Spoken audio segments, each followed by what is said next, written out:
بسم اللہ الرحمن الرحیم نحمدہ ونصلی علی رسولہ الکریم اما بعد۔ اللہ پاک حضرت نبی کریم صلی اللہ علیہ وسلم کو ایسا بدلہ عطا فرمائے جیسے اللہ پاک کی شان ہے، خوب ان کے درجات بلند فرمائے۔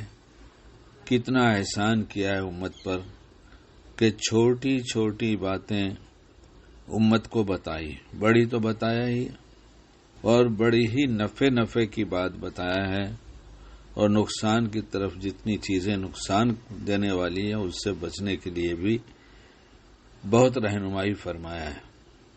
ایک حدیث میں ہے، رسول اللہ صلی اللہ علیہ وسلم نے فرمایا، اے لوگو، اپنے والدین پر احسان کرو جس طرح تم اپنی اولاد پر احسان کرتے ہو، اور اپنے والدین کے ساتھ اسی طرح عفو درگزر کا معاملہ کرو جس طرح تم اپنی بیویوں کے ساتھ عفو کا معاملہ کرتے ہو۔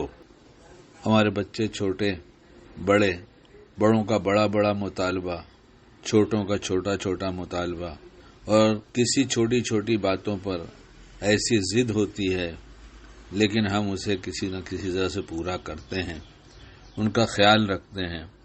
ماں باپ بڑھاپے کو پہنچ جاتے ہیں تو بچپن جیسے ہو جاتے ہیں، ایک بات کو کئی دفعہ کہتے ہیں۔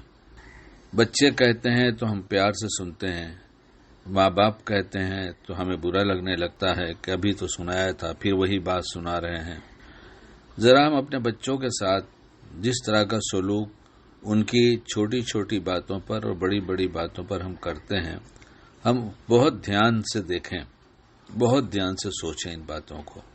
کیا ہمارے بوڑھے ماں باپ ان سے ہٹ کر کچھ کر رہے ہیں؟ ان سے زیادہ کچھ غلط حرکت کر رہے ہیں؟ نہیں، تو ان سے کم ہی کر رہے ہیں، بلکہ وہ باتیں جو بار سناتے ہیں اس میں عبرت بھی ہوتی ہے۔ ان کے کچھ مطالبے ہوتے ہیں اس طرح کے کہ جو ان کی ضرورت ہوتی ہے، اولاد ہونے کی بنیاد پر ہم ان کے مطالبے پر ہم کیوں ضرورت کو پورا کریں؟ کیا ہم اپنے چھوٹے بچوں کے کہے بغیر ان کے لیے پھل فروٹ، مٹھائیاں، ان کے کھلونے، ان کی ضرورت کی چیزیں بغیر ان کے کہے، کیا ہم اکثر نہیں ایسا کام کرتے؟ ہم غور کریں اپنے چھوٹے بچوں کے ساتھ کیا معاملہ ہوتا ہے، ہم غور کریں، پھر اس سے بڑے کے ساتھ کیا سلوک ہوتا ہے، اس سے بڑے کے ساتھ کیا سلوک ہوتا ہے۔ اس سے زیادہ ماں باپ کے ساتھ کرنا چاہیے کہ ان بچوں نے ہم پر کوئی احسان نہیں کیا ہے، ان بچوں نے ہم پر کوئی احسان نہیں کیا ہے جو ان کے ساتھ اتنا سلوک کرتے ہیں۔ ہمارے ماں باپ نے تو ہم پر بہت احسان کیا ہے۔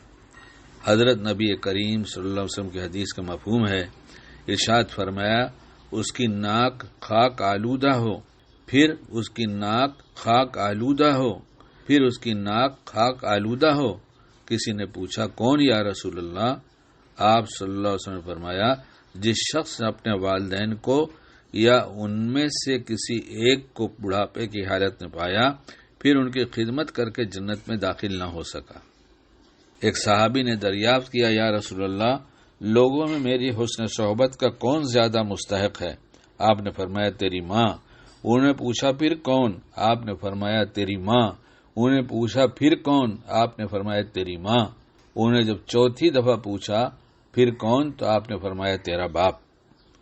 یا اور ایک حدیث میں رسول اللہ صلی اللہ علیہ وسلم نے فرمایا، جو چاہتا ہو کہ اس کی عمر زیادہ ہو، اس کے رزق میں وسعت ہو، تو اس کو چاہیے کہ اپنے والدین کے ساتھ حسن سلوک کرے اور ان کے ساتھ صلہ رحمی کرے۔ میں بار کہہ چکا ہوں، جس کو کوئی فن نہ ہو اور اس کو کچھ آتا بھی نہ ہو لیکن ماں باپ کی خدمت کر دے، اسے دنیا میں بھی راحت چین سکون ہوگا اور مرنے کے بعد بھی۔ اللہ بعمل بنائے۔